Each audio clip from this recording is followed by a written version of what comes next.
الحمد لله الحمد لله الذي جعل الشمس والقمر بحسبان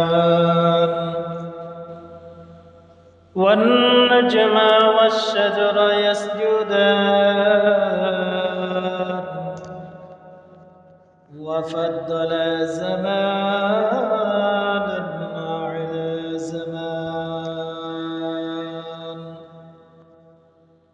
كما فضل مكانا على مكان وإنسانا على إنسان ونشهد أن لا إله إلا الله وحده لا شريك له ونشهد أن سيدنا ومولانا محمدا عبده ورسوله الذي أرسله الله تعالى بالحق بشيرا ونذيرا وداعيا إلى الله بإذنه وسراجا منيرا أما بعد فأعوذ بالله من الشيطان الرجيم بسم الله الرحمن الرحيم إن الله وملائكته يصلون على النبي يا أيها الذين آمنوا صلوا عليه وسلموا تسليما شكر محبة درود إبراهيم اللهم صل على محمد وعلى آل محمد كما صليت على إبراهيم وعلى آل إبراهيم إنك حميد مجيد اللهم بارك على محمد وعلى آل محمد كما باركت على إبراهيم وعلى آل إبراهيم إنك حميد مجيد رب زدني علما رب زدني علما رب اشرح لي صدري ويسر لي أمري واحلل عقدة من لساني يفقه قولي सूरज ने दिया अपनी शुआओं को ये पैगाम सूरज ने दिया अपनी शुआओं को ये पैगाम दुनिया है अजब चीज कभी सुबह कभी शाम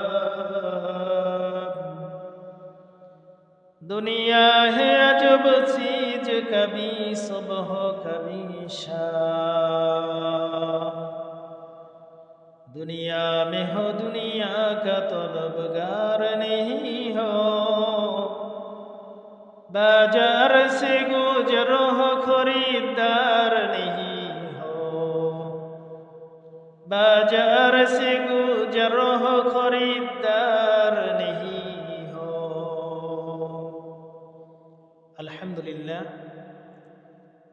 সম্মানিত মুআজ্জাজুল মুকাররম দিগার মুরাব্বিন ইকরাম, সকলের কাছে আমার অন্তরস্থল থেকে সালাম এবং মোবারকবাদ জানাই। আসসালামু আলাইকুম ওয়া রাহমাতুল্লাহি ওয়া বারাকাতুহু। মহান বাড়ি তাআলার দরবারে লাখো কোটি শুকরিয়া, যে মহান রব্বুল আলামিন আপনাকে আমাকে দুনিয়ার হাজারো ফিতনা ফাসাদ থেকে আলাদা করে, জুদা করে, দয়া করে, মায়া করে পবিত্র স্থান মসজিদুল মুকাররমে আসার এবং সপ্তাহের শ্রেষ্ঠ দিন জুমার দিনে সময় অতিক্রম করার তৌফিক দিয়েছেন। এজন্য সকলে কালিমাতুশ শুকর আদায় করে জোরসোরে বলি আলহামদুলিল্লাহ। সর্ব অবস্থায় আল্লাহ তাআলার কাছে শুকরিয়াতান আদায় করলে আল্লাহ তাআলা অত্যন্ত খুশি হন এবং না শুকরিয়ার কারণে আল্লাহ তাআলা সমস্ত নিয়ামত সমূহ ছিনিয়ে নেন। জোরে বলি নাউযু বিল্লাহ। এই জন্য সর্ব অবস্থায় আল্লাহ তাআলার কাছে শুকরিয়াতান আদায় করা, যেহেতু ভালো রাখার মালিক আল্লাহ ছাড়া আর কেউ নাই, মন্দ রাখার মালিকও আল্লাহ ছাড়া আর কেউ নাই। দুনিয়ার যতই শুভাকাঙ্ক্ষী দেখেন, নেতা দেখেন, কর্মী দেখেন, যাই দেখেন, চেয়ারম্যান বলেন, মেম্বার বলেন, যাই বলেন, কেউ ভালো রাখার মতো সার্টিফিকেট কেউই দিতে পারবে না। যে অনেক সময় অনেক চেয়ারম্যান মেম্বার বলে নির্বাচনের সময়, যে তোর কি প্রয়োজন, তুই শুধু আমার সাথে একটু থাক, সব পূরণ করে দেব। নাউজুবিল্লাহ। সম্ভব? এস্টাবলিশড ইংরেজি একটা শব্দ আছে, এতে বলা হয়েছে সর্বদিক থেকে স্বয়ং সম্পূর্ণ। নাউজুবিল্লাহ। তো সর্বসম্পন্ন আল্লাহ ছাড়া আর কেউ নাই। যে মনে করেন কোটি টাকার মালিক, সেও শান্তিতে নাই। যে মনে করেন কোনো দিকে কোনো অভাব নাই, অর্থ আছে, সম্পদ আছে, এরপরে নিজের চলাফেরার জন্য বিলাসবহুল গাড়ি বাড়ি এই সেই সব কিছু আছে, অথচ তার কাছেও যদি জিজ্ঞাসা করেন যে ভাই কেমন আছেন, বলবে এই আছি আর কি মোটামুটি। তো এই জন্য যেমনই থাকি না কেন, আল্লাহ তাআলার উত্তর কেউ যদি জিজ্ঞাসা করে কেমন আছি, এক উত্তর হলো আলহামদুলিল্লাহ। সমস্ত প্রশংসা আল্লাহ তাআলার। আল্লাহ যেমন রাখছে এর উপরেই আমরা খুশি, এর উপরে রাজি খুশি সর্ব অবস্থায় থাকতে হবে, যেহেতু আমরা মুসলমান। আমরা নবীজি সাল্লাল্লাহু আলাইহি ওয়াসাল্লামের আদর্শ উম্মত। সর্ব অবস্থায় আল্লাহ তাআলার পয়গম্বর আল্লাহর কাছে শুকরিয়াতান আদায় করতেন। আল্লাহ তাআলা অনেক প্রকারের সুযোগ সুবিধা আল্লাহর পয়গম্বরকে দিয়েছেন, কিন্তু তিনি চাইলে গ্রহণ করতে পারতেন, কোনো সমস্যাও হইত না। অথচ আল্লাহর রাসূল এগুলো গ্রহণ করেনি। অভাবের কারণে, অভাবের চিন্তায় পেটে পাথর বাঁধছেন। তারপরেও আল্লাহ তাআলা জিবরাইল আমিনকে পাঠাইতেছেন, ও আল্লাহর পয়গম্বর, আল্লাহ ঘোষণা দিয়েছেন আপনি যদি জান্নাতি ভালো ভালো খাবার চান, এই মুহূর্তে আপনার জন্য জোগাড় করা হবে, ব্যবস্থা করা হবে। তিনি গ্রহণ করলেন না। কেন করলেন না? বলেন, আমার পূর্বে যারা পয়গম্বর দুনিয়ার জমিনে দিনের দাওয়াত দিয়ে গিয়েছেন, তারা সবাই কষ্ট করেছেন, পরিশ্রম করেছেন। অর্থাৎ বোঝা গেল ইসলাম মানতে হলে, ইসলাম পালন করতে হলে কষ্ট হবেই, এটাই স্বাভাবিক। আর ইসলাম প্রতিষ্ঠা করার জন্যও কষ্ট হবে, এটাই স্বাভাবিক। কেন? মনে করেন আমি নামাজ পড়ি, এই নামাজের ভিতরেও কিন্তু একটা কষ্ট আছে। কেমন কষ্ট? এই শীতের দিনে গরম বিছানা ফেলাইয়া, ল্যাপ কম্বল ফেলাইয়া অজু করে মসজিদে আইসা অথবা ফজরের নামাজ আদায় করা, এটা কষ্ট হয় না? তো এই কষ্টটা কার জন্য করি? আল্লাহ তাআলার রাজি এবং খুশি এর জন্য আমরা এই কষ্টটা করে থাকি। তবে লাভবান হব কারা? নিজেরাই। আল্লাহ তাআলার কিন্তু এখানে কোনো লাভ নেই। আল্লাহ তাআলার কোনো লাভ নাই, লাভবান হলাম আমরা এই পরিশ্রমের কারণে। যেই ব্যক্তি ফজরের নামাজ জামাতের সঙ্গে আদায় করলো এবং এর আগের দিন রাত্রে এশার নামাজ জামাতের সঙ্গে আদায় করবে, সারা রাত্র ঘুমিয়ে থাকবে, সারা রাত্র গল্প গুজব করবে, এরপরেও তার আমল নামায় নফল ইবাদতের সওয়াব আল্লাহ তাআলা লিখে দেবেন। জোরে বলি সুবহানাল্লাহ। ঘুমিয়ে কাটাইলাম, আরামে কাটাইলাম, তারপরেও নফল ইবাদতের সওয়াব আল্লাহ তাআলা আমল নামায় লিখে দেবেন। এটা হলো ফজর আর এশা যদি ঠিক রাখা যায়। আর আল্লাহর পয়গম্বর বলেছেন ৪১ দিনের ভিতরে যদি কারো ফজরের নামাজ কাজা হয় তাহলে সে পূর্ণাঙ্গ ইমানদার না। আল্লাহর হাবিব বলেছেন যে তার ইমানের ভিতরে ঘাটতি আছে, ত্রুটি আছে।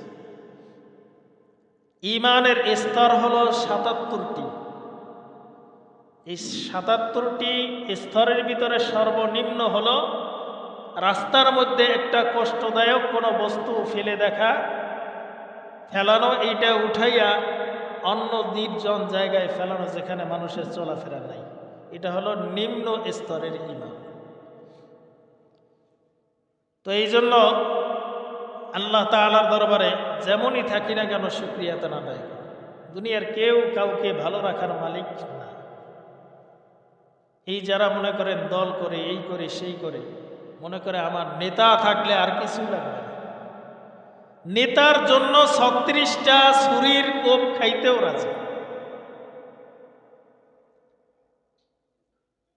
শীতকালের মধ্যে, এই শীতের মধ্যে পুলিশের দৌড়নি খাইয়া টকরার মধ্যে ডুবাইয়ে থাকবে, এতেও রাজি।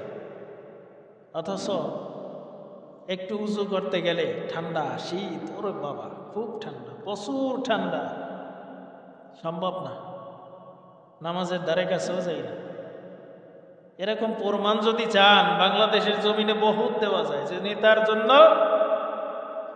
কচুরি বেনার মধ্যে ডুব দিয়ে থাকা লাগছে, দলের জন্য, নেতার জন্য। এমন নেতার জন্য যদি এতটুকু করা যায়, আর আল্লাহ পাক রব্বুল আলামিন ডাক দিয়ে বলেন, ও বান্দা, খালাকাল ইনসান, আমি মানুষ বানাইলাম, দুনিয়ার জমিনে পাঠাইলাম, ইল্লা লিয়াবুদুন, একটা উদ্দেশ্য, ইবাদত বন্দেগী করার জন্য একটা উদ্দেশ্য করে আমি তোমাদেরকে পাঠাইলাম, ইল্লা লিয়াবুদুন, আমার দাসত্ব গোলামি করো। এর পাশাপাশি তুমি তোমার নিজের কাজকর্ম যা আছে তা করো, তবে হালাল হারামের দিকে লক্ষ্য রাখো। এই হালাল হারাম যদি বেঁচে থেকে চলা যায় তাহলে ঈমান ঠিক থাকবে। আরও একটা বিষয় হলো শিরক। এই তিনটা বিষয় যদি ঠিক না থাকে, ৫ ওয়াক্ত নামাজ আছে, তিনটা বিষয় ঠিক নাই, আপনার ঈমানকে চুরি করে নিয়ে যাবে। এই তিনটে বিষয় ঈমানকে ধ্বংস করে দিবে, ঈমানকে নষ্ট করে দিবে। এই তিনটা বিষয় যার ভিতরে থাকে, একটা হলো শিরক, আর একটা হলো হারাম রাস্তায় ইনকাম করা, হারাম কাজের ভিতরে লিপ্ত হওয়া, হারাম কাজের সাক্ষী দেওয়া, এগুলো খুবই ভয়ঙ্কর। এই তিনটা জিনিসে আপনার আমার আমল নষ্ট করে দিবে, আমল রাখবে না, চুরি করবে, আমল নিয়ে যাবে, আমল ধ্বংস করবে। আর শিরক এমন একটা গুনাহ, যেই শিরকের কারণে ৮০ বছরের যদি ইবাদত বন্দেগী আল্লাহর কাছে কবুল হয়ে থাকে, তাও একটা শিরকের কারণে সব কিছু বরবাদ। শিরক মানে হলো আল্লাহ তাআলার সাথে শরীক করা। এর বিস্তারিত বহু আলোচনা আছে। এর মূল হলো শিরক যেই জিনিসটা আল্লাহ তাআলা দেওয়া সক্ষম, আল্লাহ তাআলা দিতে পারেন, আল্লাহ তাআলার কাছে না চাইয়া মানুষের কাছে চাইবেন, মানুষের উপরে ভরসা করবেন, এটাও স্বাভাবিকভাবে আল্লাহ তাআলার উপরে শিরক হয়ে যায়। শিরক আবার কয়েক প্রকারেরও আছে, ছোট শিরক আছে, বড় শিরক আছে। ছোট শিরক, বড় শিরক। সচরাচর ছোট শিরক আমরা প্রত্যেকটা অবস্থায় করতে থাকি, করে ফেলাই, বুঝিয়েও করি, না বুঝিয়েও করি। অনেক সময় রিজিকের জন্যই আমরা বলে ফেলাই যে ওই অমুক জায়গার জমিটায় যদি এবছর ধান কয়টা না হইতো, তাহলে বেটা এই 6 মাস তো খাওয়া তো দূরের কথা, 3 মাসের খোরাকিও ঘরে থাকতো না, বলেনি অনেক সময়? ওইখানে দেওয়ার মালিক কে? আপনি আমি কি হাজার চেষ্টা করে ভালো ফসল বানাইতে পারবো? জমিনের মধ্যে একবার তাকাই দেখেন যে জমিনগুলো কিভাবে ফেটে যায়, চৌচির হয়ে যায়। এই জমিনের মধ্যে চাষাবাদ করে, পরিশ্রম করে, বীজ বপন করে আল্লাহ তাআলা ওই বীজের মধ্য থেকে কিভাবে বীজ তৈরি করে দেয়। এতটুকু যদি লক্ষ্য করা হয় তাহলে মানুষ ঈমান থেকে আলাদা হতে পারে না। তেমনিভাবে মানুষের অন্তরও এরকমভাবে গুনাহ করতে করতে চৌচির হয়ে যায়, মরিচা পড়ে যায়। মনে করেন আমরা তো লোহা বানানো অনেকেই দেখছি, দাবটি বানানো দেখছি না? দাবটি যখন কামাররা বানায়, পোড়া দেয় আগুনের ভিতরে, দেখবেন হাতুড়ি দিয়ে বাড়ি দিলে পরে বড় বড় এক একটা জংয়ের অংশ এগুলোর নিচে পড়ে, পড়ে কিনা? এটা কেন পড়ে? তার লোহার উপরে এই ময়লাগুলো আছে, পিটাইতে পিটাইতে, বলাইতে বলাইতে ময়লাগুলো চলে যায়, এক সময় একটা দা বটি তৈরি হয়। এরপরেও আবার ঘষা মশা দিয়া আবার ধার দিতে হয়, এই করতে হয়, সেই করতে হয়, কত কিছু। তা মানুষের ছোট্ট একটা জিনিস আছে যার নাম হলো কলব। এই কলবটা যদি মরিচায় ধরে যায় তাহলে সে যত গুনাহ করবে তার কাছে কিছু মনে হবে না, হারাম কাজ করবে তার কাছে কিছু মনে হবে না, কবিরা গুনাহ করবে তার কাছে কিছু মনে হবে না, জিনা করবে তার কাছে কিছু মনে হবে না, কারণ তার অন্তর পরিষ্কার নাই, কলব পরিষ্কার নাই। ছোট্ট একটা বাচ্চা যখন দুনিয়ার জমিনে আল্লাহ পাঠায়, নবজাতক শিশু, তখন তার কলবটা থাকে আমরা যেই আয়নার সম্মুখে দাঁড়াইয়া চেহারা দেখি এর চাইতেও পরিষ্কার তাদের কলব থাকে। আপনার আমারও ছিল একসময়। একটা সাদা কাগজে মনে করেন এক একটা কলমের আগ দিলে যেইভাবে একটা দিলে একটা রেখা পড়ে, একটা দাগ পড়ে, দুইটা দিলে আবার দুইটা দাগ পড়ে, এরকমভাবে একটা একটা একটা একটা করতে করতে যদি দাগ দেওয়া হয় তাহলে সাদা কাগজের অংশ গিয়ে বাকি থাকে? সাদা আর বাকি থাকে না, সব কালা মরিচা হয়ে যায়। তেমনিভাবে কলবটা আমরা যেইভাবে এক একটা গুনাহ করি, এক একটা দাগ লাগে, আমাদের কলবটাও সেইভাবে মরিচা পড়ে যায়। আর এই মরিচা পড়ার কারণে এক সময় মানুষ হেদায়েতের কথা কানে নেয়, অপর কান থেকে বের করে দেয়। আবার হেদায়েত আল্লাহর কাছে চাইতেও হবে, হেদায়েত আল্লাহ তাআলা ইচ্ছা করে আপনাকে দিবে না, আল্লাহ তাআলা দিবে না, এবং আপনাকে বোঝার ক্ষমতাও দেয়। অনেক সময় যে একটা নিকটস্থ মানুষ মারা যায় বা বন্ধু বান্ধব মারা যায়, নিজের কাছে মনে হয় যে সে যদি মারা না যাইতো, আল্লাহ যদি চাইতেন ওর জায়গায় যদি আমি মারা যাইতাম তাহলে অনেক ভালো হইতো, এরকম মনে হয় না অনেক সময়? যে ছোট্ট ছোট নাবালক বাচ্চা আছে, এর দেখাশোনার মতো কেউ নাই, বা অন্য অন্য যে কোনো খাদে, যে কোনো কাজে, যে কোনো কারণে নিজের কাছে মনে হয় যে ও যদি বেঁচে থাকতো, ওর চাইতে যদি আমাকে আল্লাহ নিয়ে যাইতো তাহলে অনেক ভালো হইতো, এরকম মনে হয় না? তো অর্থাৎ ওখান থেকে আপনাকে শিক্ষা গ্রহণ করার জন্য আল্লাহ তাআলা আপনাকে এই ছোঁয়াটুকু অন্তরে বসাই দিয়েছে যে এর থেকে শিক্ষা গ্রহণ করো। আপনি আমি যখন মারা যাব, আপনার আমার আত্মীয় স্বজন যারা অন্ধকার কবরে চলে গেছে, যেই দিন আপনাকে আমাকে কবরস্থানে নেওয়া হবে মাটি দেওয়ার জন্য, তারা সঙ্গে সঙ্গে জবাব দিবে, উত্তর দিবে, প্রশ্ন করবে যে তুমি কি আমাদেরকে দাফন করছিলে না, আমাদের জানাজা পড়াইছিল না? তা তুমি কি বুঝো নাই যে তোমাকে একদিন এই কবরের মধ্যে আসতে হবে? কেন গুনাহ করলে, কেন নাফরমানি করলে? একটা হাদিসের ভিতরে দেখছি যে আত্মীয় স্বজন যদি মারা যায়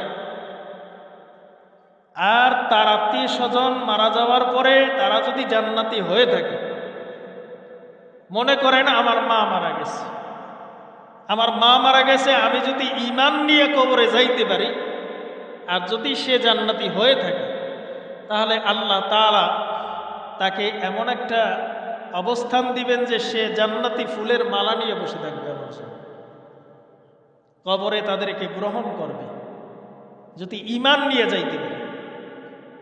আর ঈমান তো দূরের কথা, মা বাবা মারা গেছে, কবরের মধ্যে শুয়ে আছে, একদিন দোয়া তো দূরের কথা,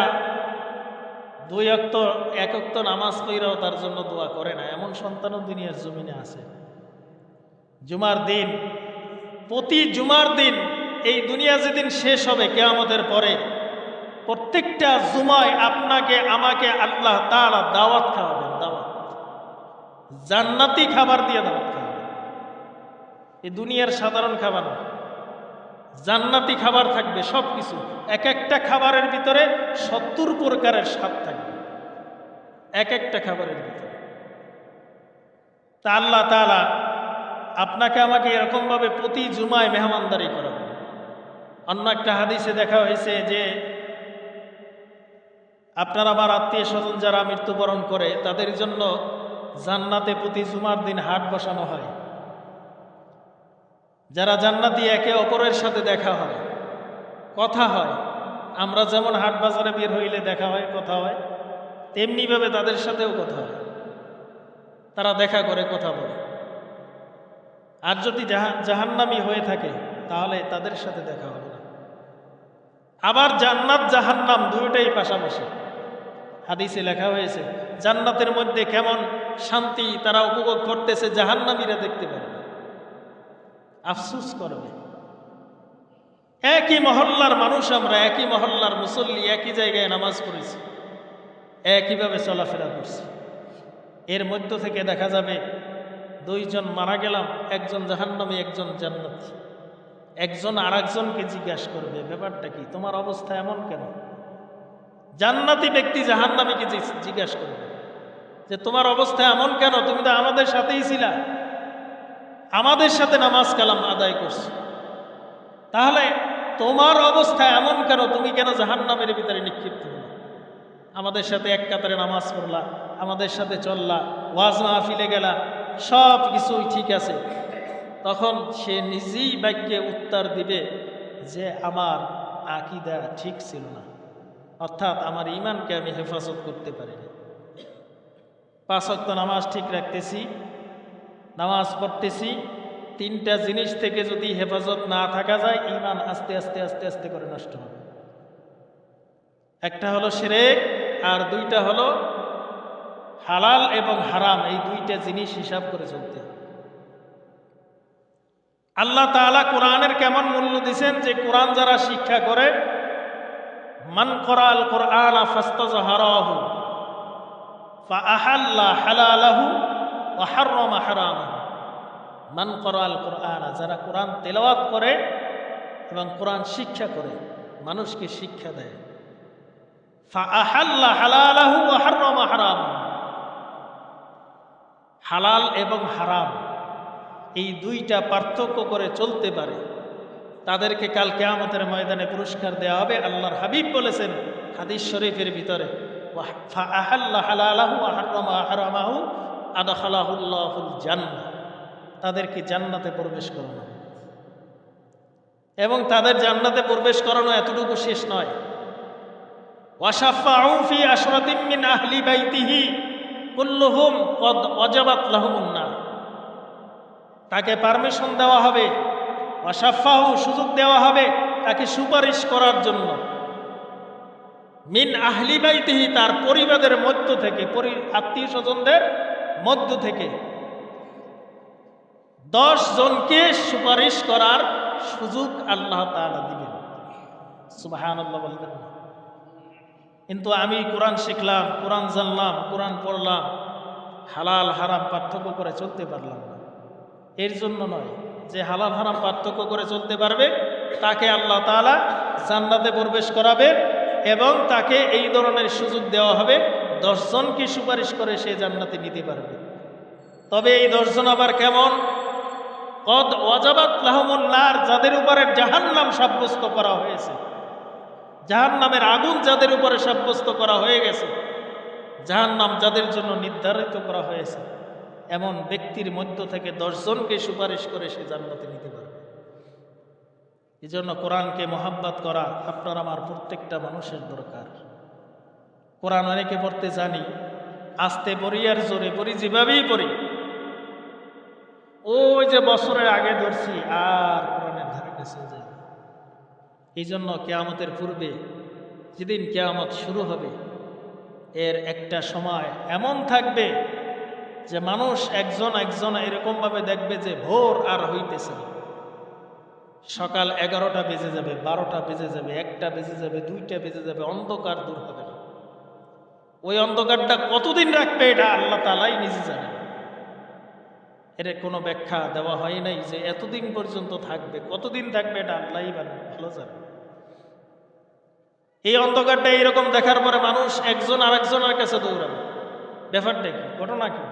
সূর্য উঠতেছে না এবং অন্ধকার, ওই অন্ধকারের এখন অবস্থায় যে অন্ধকার থাকে বর্তমান, এর চাইতেও 10 গুণ বেশি অন্ধকার হবে। একজন আরেকজনকে দেখবে, ডাকবে, বলবে এবং শেষমেশ তারা চিন্তা করবে যে না, আল্লাহর কোরআনকে তেলাওয়াত করি, না হয় যেন গজব আমাদের উপরে আসছে, কিয়ামত হয়ে যাইতেছে। কোরআন খুলবে, কোরআন খুলে দেখবে সব সাদা পৃষ্ঠা, একটা অক্ষর নাই, আল্লাহ তাআলা সব নিয়ে যাবেন। বলবেন আপনার আমার ঘরে রাখা কোরআন এর অক্ষর কিভাবে নিয়ে যাবে? প্রত্যেকটা হরফ আল্লাহ তাআলার রহমতি ফেরেশতারা 24 ঘন্টা পাহারায় থাকে। যদি বাস্তব না হতো, ঘরে আগুন লাগে, কোরআনের পাশের সাদা অংশটুকু পড়ে যায়, একটা হরফ পড়ে না। এটাই হলো বাস্তবতা, যে কোরআন যদি হেফাজত না করতেন আল্লাহ তাআলা ফেরেশতাদের মাধ্যমে, আল্লাহ তাআলা এই জন্যই বলেছেন ওয়ানুনাজ্জিলু মিনাল কুরআনি মা হুয়া শিফা ওয়া রাহমাতুল লিল মুমিনিন। আমি কোরআন নাজিল করেছি এবং এই কোরআনের ভিতরে আমি শিফাও রেখেছি, অর্থাৎ ওষুধও রেখেছি। যারা এই কোরআনকে শিক্ষা করবে, তারা কোরআনের আইন কানুন মেনে যদি জীবন চালন করে, তাহলে তারা এই ওষুধ গ্রহণ করতে পারবে, ঈমানকে পরিশুদ্ধ করতে পারবে, ঈমানকে মজবুত করতে পারবে। আল্লাহ তাআলা অন্য জায়গায় বলেছেন এই কোরআন হেফাজত করার মালিক আমি আল্লাহ নিজে, আমি আল্লাহ নিজে। জিবরাইল আমিন তিনি আল্লাহ রাসূলকে বলেছেন, আল্লাহ রাসূল 1450 বছর আগে বলে গেছেন। তিনি প্রশ্ন করছিলেন যে জিবরাইল, তুমি কি আমার ইন্তেকালের পরে দুনিয়ার জমিনে কি আর আসবে? তিনি বলছিলেন কয়েকটা বারের কথা। কোনো কোনো জায়গায় বলা হয়েছে 5 বারের কথা বলা হয়েছে, কোনো কোনো জায়গায় বলা হয়েছে 10 বারের কথা, কোনো কোনো জায়গায় 12 বারের কথা বলা হয়েছে, যে এক একবার আসবো আর এক একবার এক একটা রহমত আল্লাহ তাআলা নিয়ে আসমানে চলে যাবে। খাদ্যের স্বাদ নিয়ে যাব, রহমত নিয়ে যাব, বরকত নিয়ে যাব। শেষ সময় আসবেন কোরআনের হরফগুলো নিয়ে যাইতে। মানুষ দেখবে যে আমার কোরআন সাদা, আর একজনের ঘরে যাবে, তার কোরআন খোলার পরেও দেখবে সাদা। অর্থাৎ কোরআন পড়ে যে ওই সময় ঈমানটাকে মজবুত করব আরো, এমন সুযোগ আর থাকবে না। কারণ হলো কোরআনকে আমরা মূল্যায়ন করি না, কোরআনকে কদর করি না, কোরআনকে ইজ্জত করি না। যদিও কিছু একটা পড়তে পারি, তারপরেও বছরকে বছর ধরার সুযোগ হয় না। দৈনিক কমসে কম একটা লাইন পড়ার চেষ্টা করি, অথবা একটা আয়াত পড়ার চেষ্টা করি। কোরআন খুলে, মোবাইলেও না, কোরআন খুলে পড়ার চেষ্টা করি। মোবাইলে পড়লে কি সওয়াব হবে না? হবে। তবে কোরআন খুলে পড়ার চেষ্টা করি, যে আমি কমসে কম দৈনিক একটা সূরা অথবা একটা আয়াত বা একটা লাইন কমসে কম এতটুকু সময় যখন হয় তখন কমসে কম দৈনিক এতটুকু সময় বের করি। তাহলে কোরআন হেফাজত থাকবে। আর কোরআনের বরকতে আল্লাহ তাআলা আপনার আমার ঘরের ভিতরে সকল প্রকারের বিপদ থেকে হেফাজত করবে। ঘরের ভিতরে যদি দেখেন রোগ ব্যাধি শুরু হয়েছে কঠিন পরিমাণে, তাহলে আগে দেখবেন কোরআন কোনো জায়গায় অবহেলিত অবস্থায় আছে কিনা, কোরআনের জুজদানের উপরে ময়লা পড়া আছে কিনা। আপনার আমার ঘরে তো আজকাল সব কিছু ভালো থাকে, কিন্তু কোরআন এমন জায়গায় রাখা যেখানে ওই একদিন যে কাফনের কাপড় একটু বাঁচছিল, দাদা নানার কবর দেওয়ার পরে, কাফন দেওয়ার পরে ওর ভিতরে পেঁচাইয়ে সুন্দর করে রেখে দিস, আর ধরা হয়নি। এরকম খোঁজ করলে বহুত পাওয়া যাবে। আল্লাহ তাআলা আপনাকে আমাকে কোরআন ইজ্জত করে, কোরআন অনুযায়ী আমল করে, 5 ওয়াক্ত নামাজ আদায় করে আল্লাহ তাআলার ডাকে সাড়া দিয়ে যাওয়ার তৌফিক দান করে। সকলে বলি আমিন। আখির দাওয়ানা আলহামদুলিল্লাহি রাব্বিল আলামিন।